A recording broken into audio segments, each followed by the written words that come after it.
தொழுவதனால் ஏற்படக்கூடிய பாதிப்பு என்ன, இதை நாம் கட்டாயம் விளங்கிக் கொள்ள வேண்டும். அல் குர்ஆன் அல்லாஹ் தஆலா சொல்கிறான், வல்லதீன யக்னிசூன ஸஹப வல் ஃபில்லா, யார் தங்கத்தையும் வெள்ளியையும் புதையல் மாதிரி அதாவது சேர்த்து வைத்துக் கொண்டிருக்கிறார்களோ, வலா யுன்ஃபிகூனஹா ஃபீ ஸபீலில்லாஹ், அதனை அல்லாஹ்வுடைய பாதையில் செலவழிக்காமல் இருக்கிறார்களோ, ஃபபஸ்ஸிர்ஹும் பிஅதாபின் அலீம், அவர்களுக்கு கடுமையான வேதனை இருக்கிறது என்று நபியே நீங்கள் நற்செய்தி சொல்லுங்கள் என்று அல்லாஹ் தஆலா சொல்கிறார். இந்த வார்த்தை அல்லாஹ் தஆலா கிண்டலுக்கு சொல்லக்கூடிய வார்த்தை, அல்லது வேதனை கடுமையானது என்பதை சொல்றதுக்குரிய வார்த்தை. நாங்களும் சில நேரங்களில் பாவிப்போம். புள்ள ஒரு வேலையை செய்து தப்பு செய்து உம்மாமார் சொல்லுவாங்க, வாப்பா வந்தா நல்ல புரியாணி தருவார்னு சொல்லி, நல்ல அடிப்பார் என்கிறத தான் இந்த புரியாணி தருவாருங்கிற வார்த்தையில சொல்றாங்க. ஒரு நல்ல சாப்பாடு கிடைக்கும் என்று சொல்லுவாங்க. அப்ப அல்லாஹ் என்ன சொல்றானா, வேதனையை சொல்லும் போது பஸ்ஸிர்ஹும் பிஅதாபின் அலீம், கடுமையான வேதனை இருக்குதுன்னு நற்செய்தி சொல்லுங்கன்னு அல்லாஹ் சொல்றான். இது அவங்களுக்கு இந்த வேதனை இன்னும் கூட்டி சொல்றதுக்காக சொல்லக்கூடிய வாசகம். அந்த தண்டனை என்ன என்று அல்லாஹ் தஆலா சொல்கிறான், யௌம யுஹ்மா அலைஹா ஃபீ நாரி ஜஹன்னம், அந்த தங்கம் வெள்ளி என்கிறது நரக நெருப்புல சூடு காட்டப்பட்டு ஃபத்துக்வா பிஹா ஜிபாஹும் வ ஜுனூபுஹும் வ லுஹூருஹும், அந்த நெருப்புல சூடு போட்டு அதை வச்சு நெத்தியிலும் அவங்களுடைய விழாப்புலங்களிலும் முதுகுகளிலும் சூடு போடப்படும்.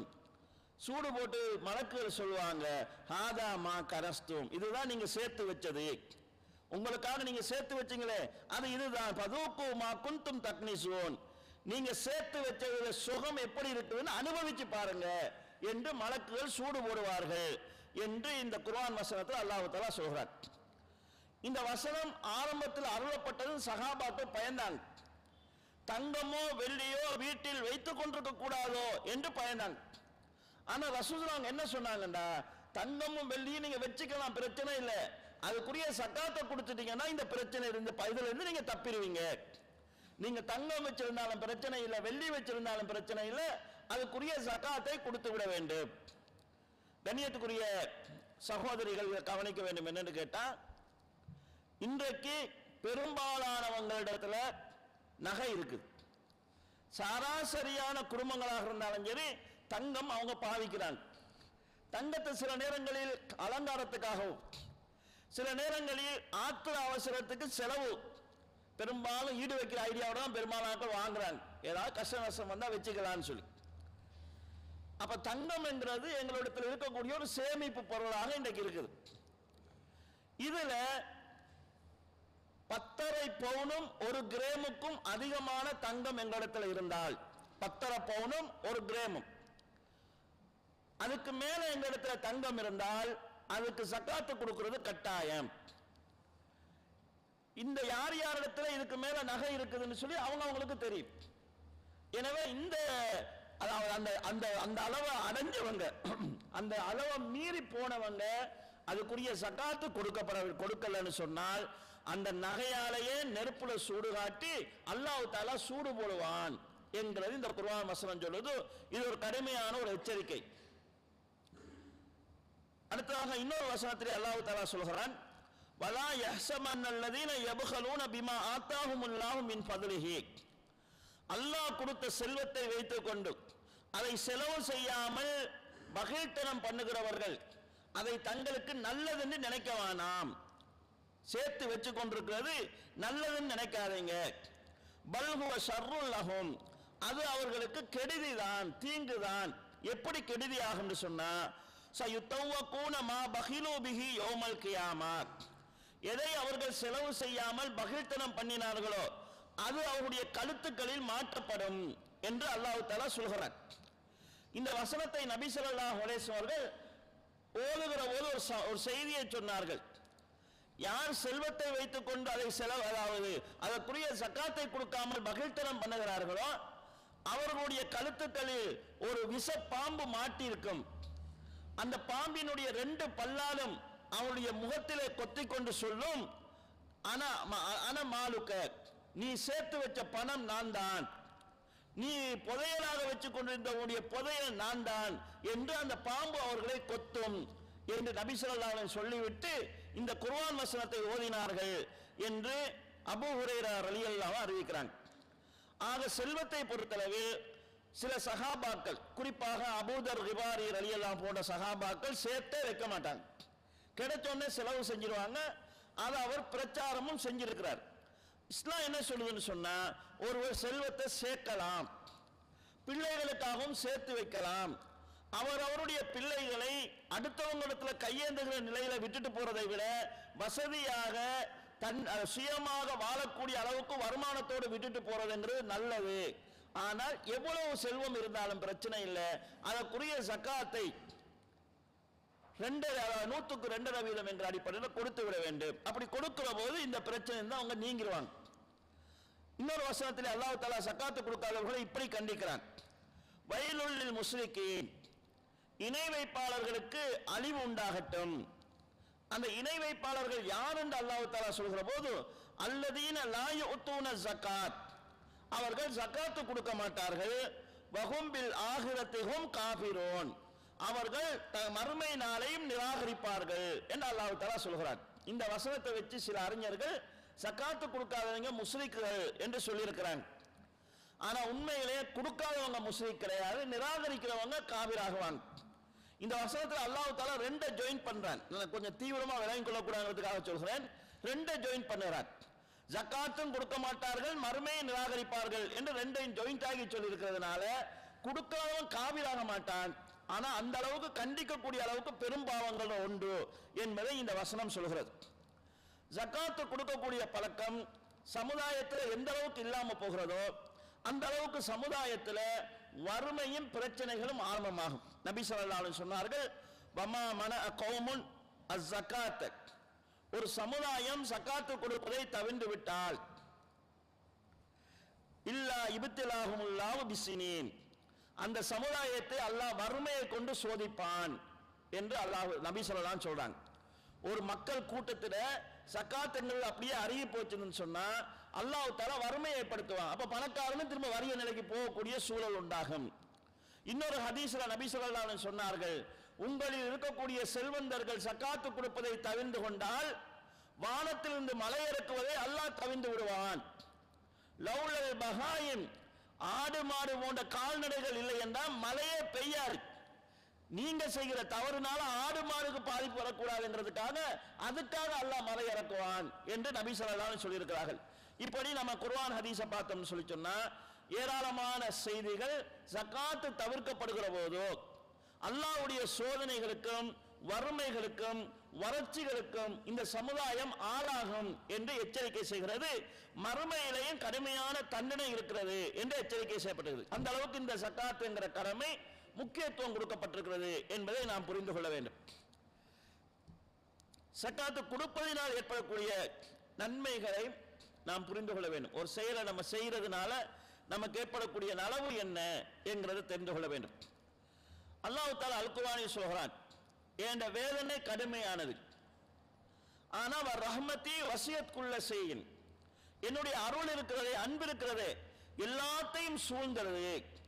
ஃபஸ்அக்துபுஹா லில்லதீன யுஅத்தூன ஸகாத், அந்த ரஹ்மத்தை யார் ஜகாத்து கொடுக்கிறார்களோ அவர்களுக்கு நான் எழுதுகிறேன்.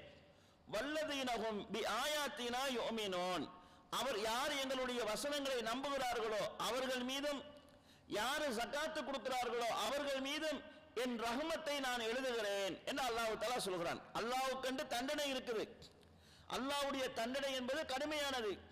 ஆனா அல்லாஹ்வுடைய அன்பு என்கிறது விசாலமானது. அந்த அன்பு யாருக்கு கிடைக்கும் என்றால், யார் ஜகாத்து கொடுக்கிறார்களோ, யார் அல்லாஹ்வுடைய ஆயத்துக்களை முழுமையாக நம்புகிறார்களோ அவர்களுக்கு அந்த அன்பை எழுதுவதாக அல்லாஹ் தஆலா சொல்கிறான். அப்ப ஜகாத்து கொடுக்கக்கூடிய சமூகம் அல்லாஹ்வுடைய வேதனையிலிருந்து பாதுகாப்பு பெறுகிறது. அல்லாஹ்வுடைய அன்புக்குரியவர்களாக அவர்கள் மாறுகிறார்கள். இன்னொரு வசனத்திலே அல்லாஹ் தஆலா சிலரை குறிப்பிட்டு தொழுகையை நிலைநாட்டக்கூடியவர்கள், ஜக்காத்தை முறையாக கொடுக்கக்கூடியவர்கள், நன்மையை ஏவக்கூடியவர்கள், தீமையை தடுக்கக்கூடியவர்கள், இப்படி சிலரை குறிப்பிட்டு அல்லாஹ் தஆலா சொல்கிறான், உலாயிக ஸயர்ஹமுஹுமுல்லாஹ், இவர்கள் மீதுதான் அல்லாஹ் தன் ரஹ்மத்தை சொரிகிறான், இவர்கள் மீதுதான் அல்லாஹ் தன் அருளை பொழிகிறான் என்று அல்லாஹ் தஆலா சொல்கிறான். இந்த அல்லாஹ்வுடைய அருள் என்கிறது எங்களுக்கு லேசா தெரியக்கூடாது. ஏனென்றால் இந்த அருள்ங்கிறது அல்லாஹ்வுடைய தனிப்பட்ட இந்த அன்பு என்கிறது தான் நாளை மறுமையிலே சொர்க்கம் போறதுக்கு காரணமாக இருக்கும். நபி ஸல்லல்லாஹு அலைஹி சொன்னார்கள், உங்களில் யாரும் நீங்க செஞ்ச அமல்கள் மூலமா சொர்க்கம் போக முடியாது, அவருக்கு அல்லாஹ் செய்த அருள் மூலமாகத்தான் சொர்க்கம் போக முடியும் என்று சொன்னாங்க. அப்ப சஹாபாக்கள் கேட்கிறாங்க, யார் ரசூலல்லாஹ் நீங்களுமான்னு கேட்கிறாங்க. நீங்க நிறைய அமல் செஞ்சிருக்கிறீங்க, இரவையில வளமையா கால் நீங்கிற அளவுக்கு நின்று தொழுகிறீங்க, நீங்களும் உங்களுடைய அமல் மூலமா சொர்க்கம் போக முடியாதா என்ற கேட்ட போது நபி ஸல்லல்லாஹு அலைஹி சொன்னாங்க, நான் கூட என் அமலால சொர்க்கம் போக முடியாது, அல்லாஹ் தன் அருளால் என்னை அரவணைத்துக் கொண்டாலே அன்றி நானும் சொர்க்கம் சொல்ல முடியாது என்று ரசூலுல்லாஹி ஸல்லல்லாஹு அலைஹி சொல்றாங்க. அப்ப அல்லாஹ்வுடைய அருளை பெறுவதற்கான வழிகள் பலது இருக்குது. அந்த அல்லாஹ்வினுடைய அருளை பெறுவதற்கான வழிகளில் ஒன்று ஜக்காத்து கொடுக்கிறது என்று அல்லாஹ் தஆலா சொல்கிறான். அப்ப அவங்க மேல அல்லாஹ்வுடைய அன்பு வருகிறது, அந்த அன்பு அவங்க சொர்க்கம் போறதுக்கு காரணமா இருக்கு. சில நேரம் நாங்க செஞ்ச அமல்கள் பலகீனமாக இருக்கலாம், சில வேளை நம்ம செஞ்ச தவறுகள் மிகைத்ததாக இருக்கலாம், அல்லாஹ்வுடைய அன்பு தான் மன்னிப்பை தேடித்தரும். அந்த வகையில ஜக்காத் என்கிறது பிரதானமானதாக இங்கு சொல்லப்படுகிறது. மற்றொரு வசனத்தில் அல்லாஹ் தஆலா ஜக்காத்து கொடுத்தால் தான் இஸ்லாம் என்கிற அந்த சகோதரத்துவமே இருக்குதுன்னு அல்லாஹ் தஆலா சொல்கிறான். பையன் தாபு, அதாவது கெட்டவர்களை பற்றி இணை வைப்பாளர்களை பற்றி சொல்கிற போது அவர்கள் தௌபா செய்து அகாமுஸ்ஸலா தொழுகையை நிலைநாட்டி ஆத்து ஜக்கா ஜக்காத்தையும் கொடுத்து வந்தால் இஹ்வானுக்கும் ஃபித்தீன் அவர்கள் உங்களுடைய மார்க்க ரீதியான சகோதரர்கள் என்று அல்லாஹ் சொல்கிறான். இந்த வசனத்தை நம்ம மறுசைட்டுக்கு எடுத்தோம்னு சொன்னா, யார் தொழலையோ யார் ஜக்காத்து கொடுக்கலையோ அவர்கள் மார்க்க அடிப்படையில் சகோதரர்கள் என்கிற அந்தஸ்தை இழந்துடுறாங்க. இத மாதிரி வசனங்களை வச்சு சில அறிஞர்கள் ஜக்காத்து கொடுக்காதவங்க இஸ்லாத்துல இல்லைங்கிற கருத்தையும் சொல்லி இருக்கிறாங்க. இதே போல அல்லாஹ் தஆலா நாளை மறுமையில நல்லவர்கள் சொர்க்கத்தில் இருப்பார்கள் என்று சொல்றார். பி ஜன்னாத்தி வ உயூன், சுவன சோலைகளிலும் சுவன ஆறுகளிலும் அவங்க நீரோடைகளிலும் இருப்பார்கள் என்று சொல்லிக் கொண்டு வந்து அவங்க யார் என்று கேட்டால் வஃபி அம்வாலிஹிம் ஹக்குல் லிஸ்ஸாயிரி வல் மஹ்ரூம், அவங்களோட சொத்துல அவங்களோட செல்வத்துல கேட்டு வாரவங்களுக்கும் பங்கு இருக்கும், கேட்காம இருக்கிறவங்களுக்கும் பங்கு இருக்கும் என்று அல்லாஹ் தஆலா தம் செல்வத்தில் ஏழைகளுக்கு பங்கு கொடுக்கிறவர்கள் நாளை மறுமையிலே சுவனச்சோலையில் இருப்பார்கள் என்று அல்லாஹ் தஆலா சொல்கிறார். இந்த இடத்துல நம்ம கவனிக்க வேண்டிய ஒரு விஷயம் என்னன்னு கேட்டா, பொதுவாக தான தர்மங்கள் பெரும்பாலும் எப்படி செய்யப்படுதுன்னு சொன்னா கேட்டு வாரவங்களுக்கு தான் கொடுக்கப்படுது. ஆனால் இஸ்லாத்தினுடைய பார்வையில் தர்மத்தில் கேட்டு வாரவங்க கடைசி லிஸ்ட்ல தான் இருக்கிறாங்க. ஏனென்றால் கேட்டு வாரவன் எல்லார்ட்டையும் கேட்டு போவான், அவனுக்கு எவ்வளவு கிடைச்சாலும் திருப்தி அடைய மாட்டான். கேட்டு கேட்டு பழக்கப்பட்டதினால் அவங்களுக்கு வெத்த ரோஷம் எல்லாம் இல்லாம போயிருக்கு. அதுல அவங்க சுகம் காண்டதுனால எவ்வளவு வசதியான நிலைக்கு வந்தாலும் கேட்டுக்கொண்டே இருப்பாங்க. இன்றைக்கு இலங்கையில் இருக்கக்கூடிய பிச்சைக்காரர்களுடைய சராசரி வருமானம் என்ன சொல்றாங்கன்னு கேட்டா, ஒரு நாளைக்கு 6000 ரூபாய் இலங்கை இருக்கக்கூடிய பிச்சைக்காரர்களுடைய சராசரி வருமானம். பெரிய சில பிச்சைக்காரர்கள் பெரிய லட்சாதிபதியா இருக்கிறாங்க, அவங்க அந்த அவனுக்கு திருப்தி அடையாதவன், அதுல ஒரு சுகம் கண்டுருவாங்க, லேசா சம்பாதிக்கான ஒரு வழியை கண்டுருவாங்க.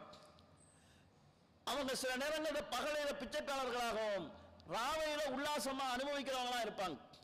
பெரும்பாலும் பிச்சை எடுக்கிறவர்களில் பெரும்பாலானவர்கள் கெட்ட நடத்தை உடையவர்களா இருக்கிறாங்க. இலங்கையில பிச்சை எடுக்கக்கூடியவங்க போதை வஸ்து பாவனையாளர்களாகவும் விபச்சாரத்தில் ஈடுபடுகிறவர்களாகவும் கொடூரமான குற்றச்செயல் செய்வதாக கண்டுபிடிக்கப்பட்டிருக்கிறாங்க. கண்ணியத்துக்குரிய சொல்ற, நீங்க இந்த பஸ் ஸ்டாண்ட்ல பிச்சை எடுக்கிறவங்களை பார்க்கலாம். இந்த அதாவது அண்மை கால அரசியல் காரணங்களால கொஞ்சம் நெருக்கடிகளுக்குள்ளாக இருக்கிறாங்க. பெரும்பாலும் புள்ள தூக்கிட்டு இருப்பாங்க. இந்த பிள்ளைகளை வச்சு கொண்டிருக்கிறது அவங்களுக்கு ஒரு மக்களுடைய அனுதாபத்தை பெறுவதற்காக. அப்ப புள்ள கையில இருந்தா கொஞ்சம் கூட கொடுப்பாங்க. இந்த பிள்ளைகளை நீங்க பாத்தீங்கன்னா எப்ப பார்த்தாலும் தோல்ல தூங்கி கொண்டே இருப்பாங்க.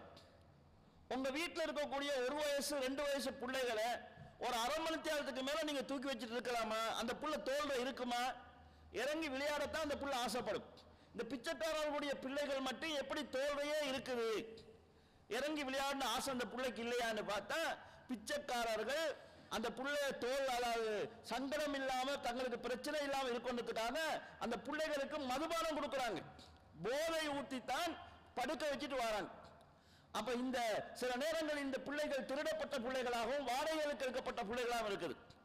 இப்படி இந்த பிச்சை என்கிற பேரில் நிறைய கொடூரங்கள், நிறைய அநியாயங்கள் நடந்து கொண்டிருக்குது. சாதாரண மக்காவுக்கு நீங்க போனா கூட கை வெட்டின மாதிரி நடிச்சு கொண்டிருக்கக்கூடிய பிள்ளைகளை நீங்க பார்க்கலாம். அப்ப இது பிச்சை என்கிற பேர்ல நடக்க, பிச்சை என்கிறவங்க கொடுக்க கூடாதுன்னு இஸ்லாம் சொல்லல. ஆனா இதை நம்ம ஊக்குவிக்க கூடாது. ஊருக்குள்ளேயே கேட்க வெட்டப்பட்டு கொண்டு வறுமையில இருக்கிறவங்க இருப்பாங்க, அவங்கள கேட்க நிலைக்கு கொண்டு வராம இருக்கிறதுக்காக அந்த நிலையில் இருக்கிறவங்க தான் தேடி தெரிந்து கொடுக்கப்பட வேண்டியவங்க. சிரமத்தில் இருந்து கொண்டு மானத்தோட மரியாதையோடு இருக்கிறதுக்காக அதை மறைச்சு கொண்டு இருக்கிறவர்கள் கொடுக்கப்பட வேண்டிய அல்ல. அதனால சொல்றேன், கேட்டு வாரவங்களுக்கு அவங்க